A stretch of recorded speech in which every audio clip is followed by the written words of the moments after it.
আপনার বাচ্চা কি সহজেই দুর্বল হয়ে যায়? অল্প একটু খেলাধুলা করলে কিংবা একটু হাঁটাচলা করলে সে হাঁপিয়ে যায়? তাহলে হতে পারে তার শরীরে রক্ত স্বল্পতা কিংবা তার শরীরে ভিটামিন ডি এর ঘাটতি হতে পারে।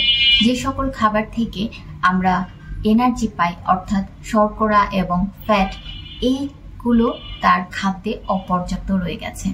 আপনার বাচ্চার সারাদিনের খাদ্য তালিকাটা এমনভাবে গুছিয়ে ফেলতে হবে যেখানে এই দুটো ম্যাক্রোনিউট্রিয়েন্ট অর্থাৎ শর্করা এবং ফ্যাটের পাশাপাশি অন্যান্য মাইক্রোনিউট্রিয়েন্টগুলো কিন্তু দিতে হবে। যদি জিঙ্কের ঘাটতি থাকে তাহলেও কিন্তু বাচ্চা সহজেই হাঁপিয়ে যায়, বুক ধড়ফড় করতে শুরু করে।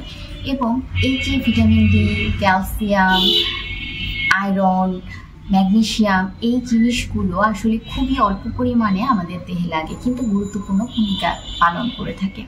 আপনার বাচ্চার খাদ্য তালিকায় দৈনন্দিন যেই শাকসবজিটা রাখবেন সেখানে একটু কালারফুল আনার চেষ্টা করবেন এবং সপ্তাহে অন্তত 3 রঙের ফল যেন সে খায় সেটি খেয়াল করবেন। একটু টক জাতীয় দেশীয় যে ফলগুলো আছে সেগুলো রাখার চেষ্টা করবেন। পাশাপাশি যতটুকু তার শর্করা এবং ফ্যাট, উপকারী ফ্যাট অবশ্যই গ্রহণ করার দরকার, সেটাও সে যেন পায় সেটা নিশ্চিত করবেন।